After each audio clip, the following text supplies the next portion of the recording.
Hi friends, I'm Tina. Welcome back to Whispering Cottage Home. I am so glad you could join me today as the morning sun begins to linger a bit longer on the porch and the first peaks of green start to wake up in the garden. Easter is just around the corner, and for many of us, it isn't just a holiday, it's a season of renewal and a chance to bring out those precious pieces that hold so many family memories. Today, we're going to walk through the art of the Easter tablescape, blending that rugged farmhouse soul with the delicate grace of a vintage cottage. Before we dive into the linens and the ironstone, if you enjoy finding beauty in the old and the cherished, please do take a moment to subscribe to our little community here. It helps us keep the light on in the cottage. Now, tell me, do you have a favourite Easter memory from your childhood home? Maybe it was the smell of lilies or the sight of a specific hand-embroidered cloth. Share those sweet thoughts in the comments. I read every single one.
When we think about a vintage cottage farmhouse look, we start from the bottom up.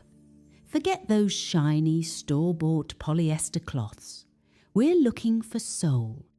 I love to layer a heavy, cream-coloured Irish linen tablecloth with a hand-crocheted lace runner. There's something about the weight of real linen that feels like a hug from the past. For a bit of that farmhouse grit, consider using a grain sack runner with those iconic faded blue stripes down the centre. It grounds the space and keeps things from feeling too precious.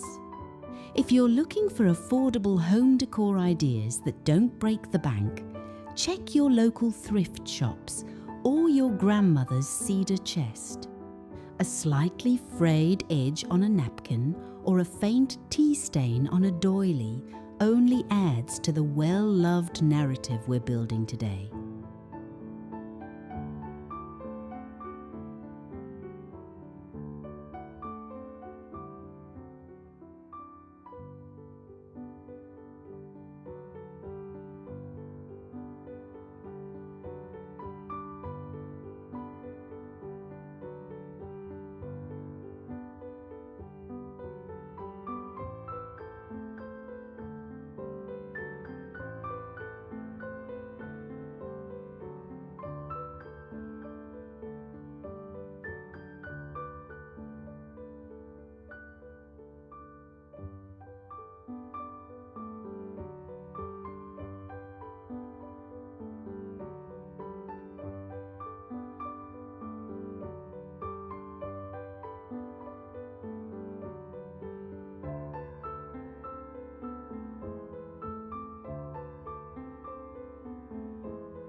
Now, let's talk about the heart of the table. In a farmhouse setting, bigger is often better for the centerpiece. I'm reaching for my favorite weathered white ironstone pitcher, the kind with a bit of crazing in the glaze. It's the perfect vessel for a wild, sprawling arrangement. Instead of a stiff florist bouquet, we want it to look like we just wandered through the meadow. I'm talking about billowy stems of lilacs, bright yellow daffodils, and those nodding heads of lily of the valley. If you want to elevate your interior design game, mix in some forsythia branches for height. The vibrant yellow against the creamy white ironstone is a classic American spring palette. To keep it grounded, nestle the pitcher inside a shallow willow gathering basket filled with preserved green moss.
Setting the table is like getting dressed for Sunday service.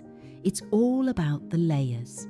I love using mismatched English transferware. Look for the brown calico or green charlotte patterns. They feel so much like a spring garden. Place a large chippy wooden charger at the base, followed by a dinner plate, and then a smaller salad plate with a scalloped edge. Friends, we're halfway through our Easter makeover. If you're finding some inspiration for your own home, don't forget to give this video a thumbs up. It really helps the YouTube algorithm find other folks who love the vintage life. Also, do you have a Easter dining table makeover planned this year? Are you sticking to tradition or trying something new? Let me know.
The magic is in the details.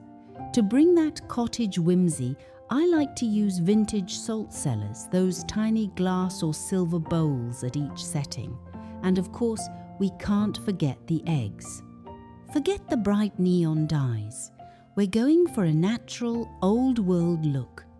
Think hand-painted wooden eggs or real shells dyed with onion skins and beet juice for those muted, earthy tones.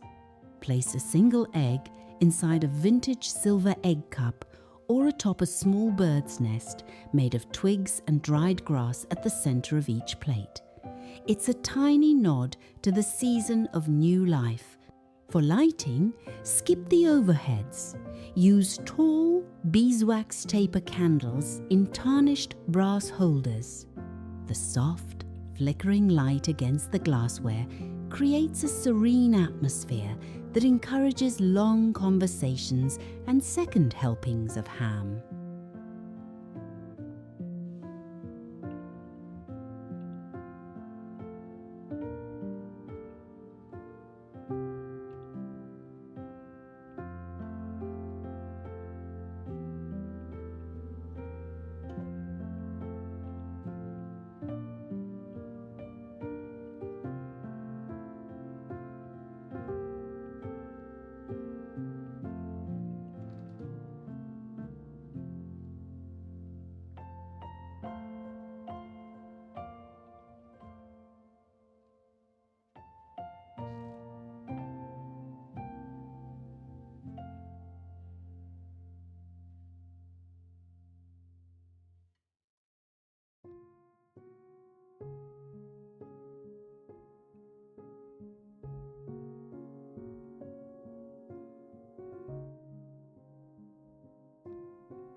Bringing a vintage cottage farmhouse Easter to life isn't about perfection.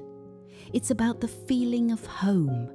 It's about the clink of silverware that has been passed down through generations and the scent of fresh tulips filling the room. I hope these ideas have sparked a bit of joy and perhaps reminded you of a forgotten treasure in your own china cabinet. Do you have any decorate your Easter dining table secrets or spring inspirations you'd like to share? I'm always looking for new ways to celebrate the season.